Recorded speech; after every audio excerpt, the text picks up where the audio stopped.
તો હવે આપણે શરૂ કરીએ યુનિટ નંબર 2 માંગની આગાહી. બરાબર. તો હમણાં આપણે વાત કરી એમ કે ભાઈ માંગ કોને કહેવાય, તો કે ભાઈ માંગ એટલે એવી વસ્તુ કે જ્યારે કોઈ પણ ગ્રાહકને કોઈ વસ્તુ ખરીદવા માટેની ઈચ્છા હોય, શક્તિ હોય અને એ વસ્તુ ખરીદવા માટે એ પોતે નાણાં ખર્ચવા માટે તૈયાર હોય, એવી પરિસ્થિતિને આપણે શું કહીએ છીએ? માંગ કહીએ છીએ. બરાબર. માંગ એ પરિસ્થિતિને કહેવાય છે જે હમણાં વાત કરીએ એમ કે કોઈ પણ વસ્તુ ખરીદવા માટેની ઈચ્છા, શક્તિ અને નાણાં ખર્ચવાની તૈયારી હોય તો એને આપણે માંગ કહીએ. માંગની આગાહી શેના માટે હોય? માંગની આગાહી કોઈ પણ એકમ કે કોઈ પણ પેઢી માટે જ્યારે એને પોતાનું વેચાણ અને પોતાનું ઉત્પાદન માટે ભવિષ્યમાં કેવી માંગ રહેશે એ જાણવું હોય તો એના માટે માંગની આગાહી છે એ કરવામાં આવે.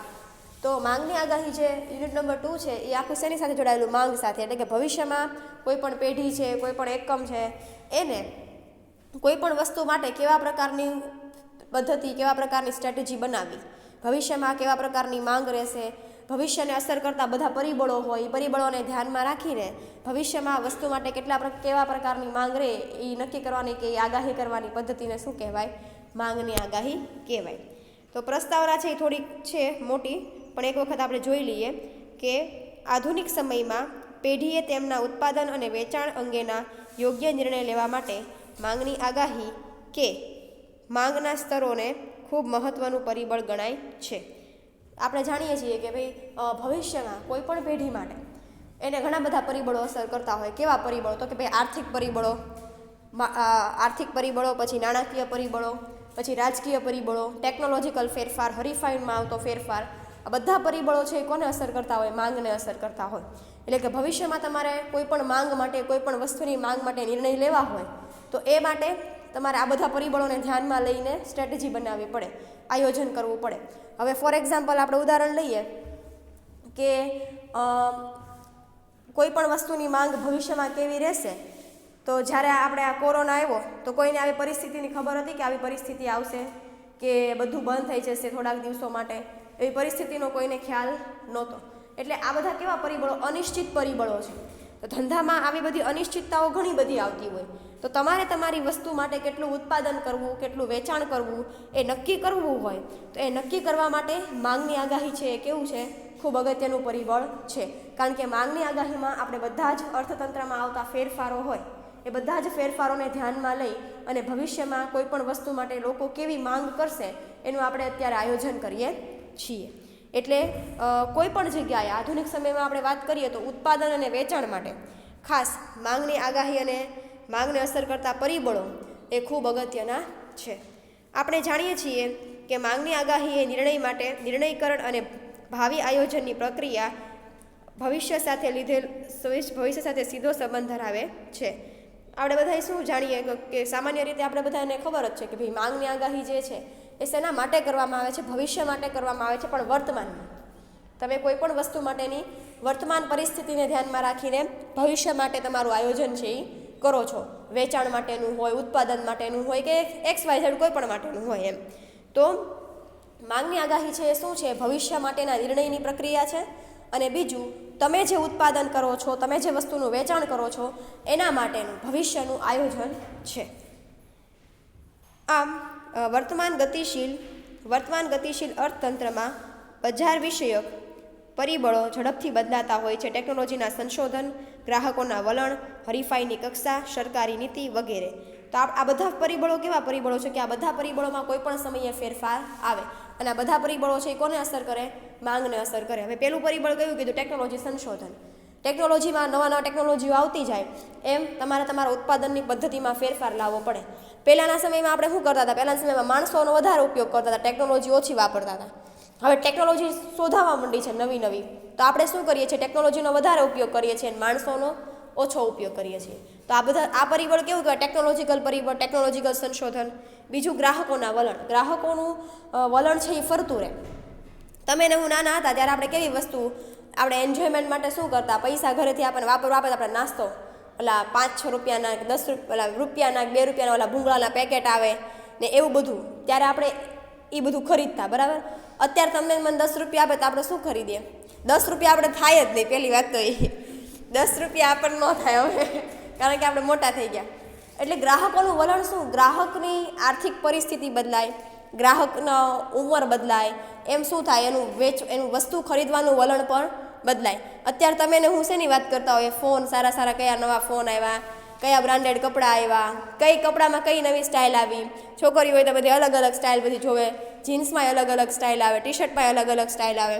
તો અત્યારનું વલણ, ગ્રાહકોનું વલણ, આને શું કહેવાય, સમય બદલાય એમ ગ્રાહકોની ચોઈસ બદલાય, ગ્રાહકોનું વલણ પણ બદલાય. તો એની અસરે ગ્રાહકોનું વલણ બદલાય, એની અસરે માંગ ઉપર થાય જ. બરાબર. હરીફાઈની કક્ષા અને સરકારી નીતિઓ. હરીફાઈની કક્ષા એટલે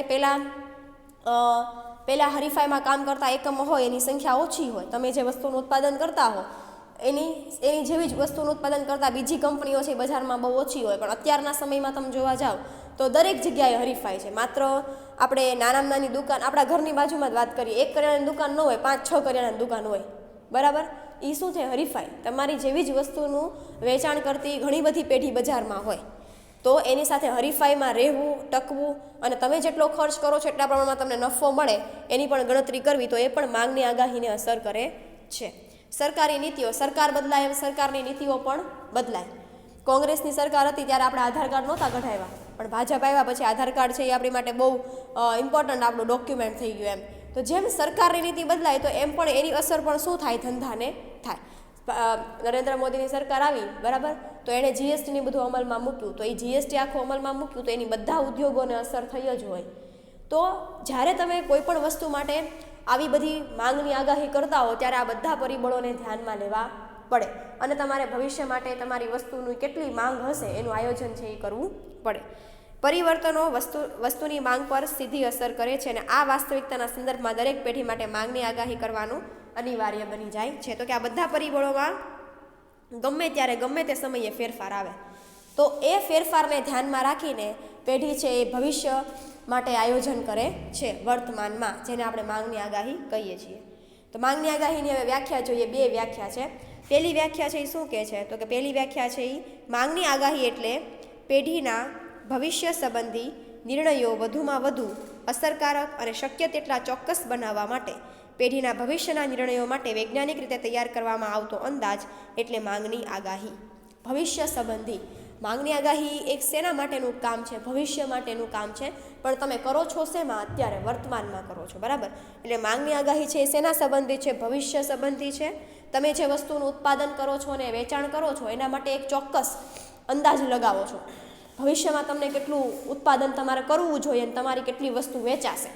ફોર એક્ઝામ્પલ, એમેઝોને જ્યારે પોતાનું સ્ટાર્ટ કર્યું, એમેઝોન જ્યારે ઓનલાઈન સ્ટાર્ટ કર્યું હતું ને પોતાનું, ત્યારે એમેઝોન છે ને માત્ર બુક જ વેચતું હતું.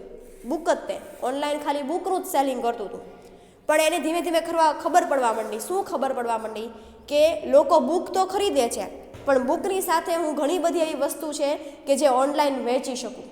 પછી એણે શું કર્યું? બધી વસ્તુઓ જે આપણે અત્યારે ખરીદીએ છીએ ઓનલાઈન, ટીવીથી માંડીને નાનામાં નાની તમારા ઘરમાં ઓલી હોય ને, શું કહેવાય, મીઠાની કોથળી, મીઠું ઓલા તમે લ્યો છો મીઠું, એ પણ અત્યારે એમેઝોન ગ્રોસરીમાં મળે છે. એટલે શું કહે છે કે એણે અંદાજ લગાવ્યો કે ભવિષ્યમાં ગ્રાહકો છે ટેકનોલોજી તરફ જ વળવાના છે. હવે આપણે બધા ટેકનોલોજીનો જ વધારે ઉપયોગ કરીએ છીએ. આપણે બધા ફોન ઉપર જ ડિપેન્ડ છીએ. અડધી લાઈફ આપણી શેમાં ડિપેન્ડ છે? ફોન ઉપર. અત્યારના સમયમાં શું કામ? તો કે અત્યારના સમયમાં ટેકનોલોજી બદલાણી. એટલે અહીંયા શું કહેવા માંગે છે માંગની આગાહી? કે એવી રીતે તમારે ભવિષ્ય સંબંધી નિર્ણય લેવાના છે કે બને એટલા એ ચોક્કસ હોય, બને એટલા એ સાચા હોય ને એમાં વૈજ્ઞાનિક પદ્ધતિનો પણ ઉપયોગ કરવાનો છે તમારી વસ્તુની માંગ નક્કી કરવા માટે. તો તમારી વસ્તુની માંગ નક્કી કરવા માટે, ભવિષ્ય માટેની માંગનું આયોજન કરવા માટે અને એ નિર્ણયને વધારે ચોક્કસ અને સાચો બનાવવા માટે પેઢીએ વૈજ્ઞાનિક પદ્ધતિનો ઉપયોગ કરી અને માંગનો અંદાજ છે એ લાવવો, એને શું કહેવાય છે? માંગની આગાહી કહેવાય છે. બીજી વ્યાખ્યા એવું કહે છે કે વેચાણ અંગે નક્કી કરવામાં આવેલ કાર્યક્રમ હેઠળ અને પેઢીના અંકુશ બહારના આર્થિક તેમજ અન્ય પરિબળો હેઠળ ભવિષ્યના અમુક ચોક્કસ સમય દરમિયાન વેચાણનું નાણાકીય કે ભૌતિક પ્રમાણ પ્રમાણ કેટલું હશે તે અંદાજ એટલે માંગની આગાહી. વેચાણ અંગે માંગની આગાહી હંમેશા શેની સાથે જોડાયેલી છે?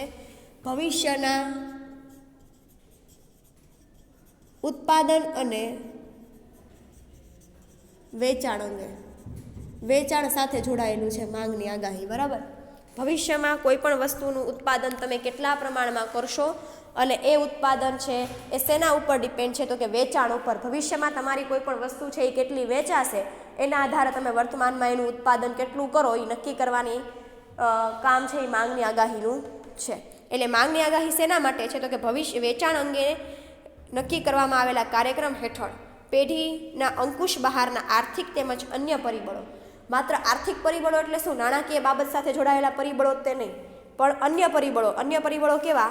તો કે હમણાં આપણે જોયું ટેકનોલોજીમાં ફેરફાર હોય, ગ્રાહકોનું વલણ હોય, એ બધા ફેરફારોને પેઢી છે એ ધ્યાનમાં રાખે છે. અને બધા ફેરફારોને ધ્યાનમાં રાખી ભવિષ્ય માટે અમુક ચોક્કસ સમય માટે પેઢીને કેટલું વેચાણ થશે અને પેઢીને કેટલા પ્રમાણમાં એ વસ્તુનું ઉત્પાદન કરવું એના માટેની આખી યોજના બનાવી, એના માટેનું આખું આયોજન તૈયાર કરવું, એટલે એને શું કહેવાય? માંગની આગાહી કહેવાય. સમજાય છે? ક્લિયર કે નથી સમજાતું? બેમાંથી એક કે વ્યાખ્યામાં કાંઈ ડાઉટ ખરી? નહીં ને? કન્ફર્મ? ઓકે. તો આ બે વ્યાખ્યા છે. પહેલી વ્યાખ્યામાં તમને ખાસ એવું કહે છે કે ભવિષ્ય માટેના વેચાણ માટેના નિર્ણયો લેવા માટે એક વૈજ્ઞાનિક પદ્ધતિનો ઉપયોગ કરી અને ચોક્કસ આયોજન તૈયાર કરો. અને બીજી વ્યાખ્યામાં તમને એવું કહેવા માગે છે કે ભવિષ્ય માટે અમુક ચોક્કસ આર્થિક પરિબળો તેમજ અન્ય પરિબળોને ધ્યાનમાં રાખી તમારે તમારી વસ્તુનું ઉત્પાદન કેટલા પ્રમાણમાં કરવું એ માટેનું આયોજન, એટલે એને શું કહેવાય? માંગની આગાહી કહેવાય. હવે આપણે જોઈએ માંગની આગાહીના હેતુઓ. માંગની આગાહીના હેતુઓને મુખ્ય બે ભાગમાં વિભાજિત કરવામાં આવે. એક છે ટૂંકા ગાળાની આગાહીના હેતુઓ અને એક છે લાંબા ગાળા માટેની આગાહીના હેતુઓ. ટૂંકા ગાળા અને લાંબા ગાળા માટે એટલા માટે કારણ કે ઘણી વખત પેઢી છે એ માંગની આગાહી અમુક ચોક્કસ સમય માટે કરતી હોય. દાખલા તરીકે 1 વર્ષ 2 વર્ષ માટેની આગાહી તમે જ્યારે કરતા હો તો એ ટૂંકા ગાળા માટેની માંગની આગાહી કહેવાય. અને લાંબા ગાળા માટેની માંગની આગાહી એટલે કેવી આગાહી? તો કે એ બહુ લાંબા ગાળા માટે હોય, 8 વર્ષ 10 વર્ષ એટલા બધા લાંબા સમયગાળા માટે હોય. તો આ બે મુખ્ય પ્રકાર છે એ હેતુઓના પડે છે. એમાં પહેલો પ્રકાર છે એ શું છે? ટૂંકા ગાળાની માંગની આગાહી. તો એમાં પહેલો ટોપિક છે કે ઉત્પાદન નીતિ નક્કી કરવા માટે. ઉત્પાદનની નીતિ એટલે કે તમે જે કાંઈ પણ વસ્તુનું ઉત્પાદન કરો છો એ ઉત્પાદન માટે ચોક્કસ નીતિ બનાવવી પડે. ઉત્પાદન માટે નીતિ નક્કી કરવામાં કઈ કઈ બાબત હોય? તો કે કેટલી વસ્તુનું ઉત્પાદન કરશો, કેવી રીતે કરશો, વસ્તુ માટે જરૂરી એવો કાચો માલ છે એ ક્યાંથી લાવશો, હવે કાચો માલ છે એ કેટલા પ્રમાણમાં લાવવો, એની કિંમત શું હોય, આ બધું છે એ શેની સાથે જોડાયેલું છે? ઉત્પાદન નીતિ સાથે જોડાયેલું છે.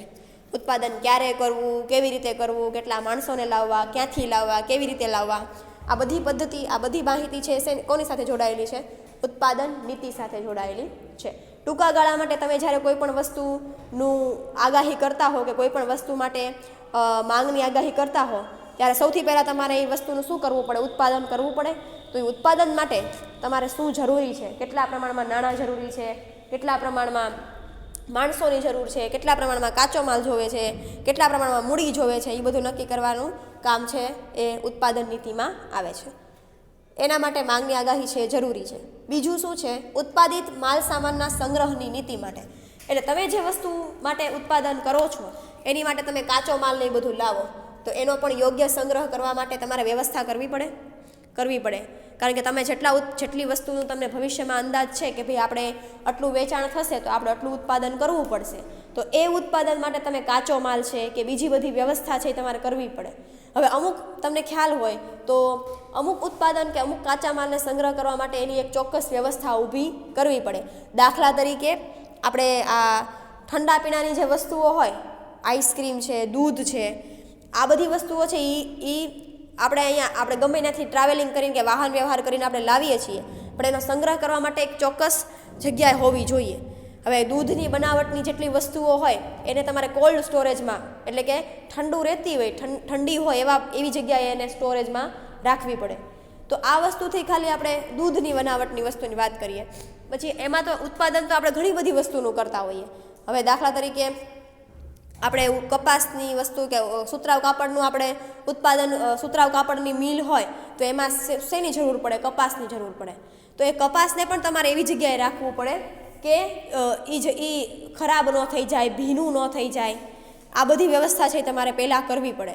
તો ઉત્પાદન માટે તમે ક્યાંથી કાચો માલ લાવો એ વ્યવસ્થા થઈ જાય, પછી એનો સંગ્રહ કેવી રીતે કરો એ માટેની પણ વ્યવસ્થા તમારે કરવી પડે. ત્રીજું છે યોગ્ય ભાવ નીતિ નક્કી કરવા માટે. ભાવ નીતિ એટલે શું? તમે જે કાંઈ પણ વસ્તુ છે એ તમે ઉત્પાદન કરો છો એ ઉત્પાદન માટેની યોગ્ય કિંમત નક્કી પણ કરવી જરૂરી છે. જેટલો ખર્ચ થાય એટલા પ્રમાણમાં તમને આવક પણ થવી જોઈએ. એ પ્રમાણે તમારે વસ્તુની કિંમત પણ નક્કી કરવી પડે. તો એ કિંમત માટે પણ માંગની આગાહી છે શું છે? જરૂરી છે. એટલે કે ભાવ નીતિમાં મહત્ત્વની બાબત શું હોવી જોઈએ? તમે જેટલા પ્રમાણમાં તમારી વસ્તુ બનાવવા પાછળ ખર્ચ કરો છો એના પ્રમાણમાં તમારી પાસે આવક પણ આવવી જોઈએ. ચોથું છે ટૂંકા ગાળાની જરૂરિયાતો નક્કી કરવા માટે. ટૂંકા ગાળાની જરૂરિયાતો એટલે કે માત્ર ઉત્પાદન સાથે જોડાયેલી ટૂંકા ગાળાની જરૂરિયાતો નહીં, પણ પેઢી માટે નાની જરૂરિયાતો જે હોય એ ગમે ત્યારે ઉદ્ભવતી હોય એ જરૂરિયાતોને પણ તમે કેવી રીતે પૂરી કરો એ માટે પણ માંગની આગાહી જરૂરી છે. દાખલા તરીકે તો કે ભાઈ ઘણી વખત એવું થાય તમે ઉત્પાદન કરો છો તો ઉત્પાદન દરમિયાન મશીનરી છે એ ખરાબ થઈ જાય, બરાબર. એ તો અંદાજિત વસ્તુ છે, એ તો થાય તે નોય થાય.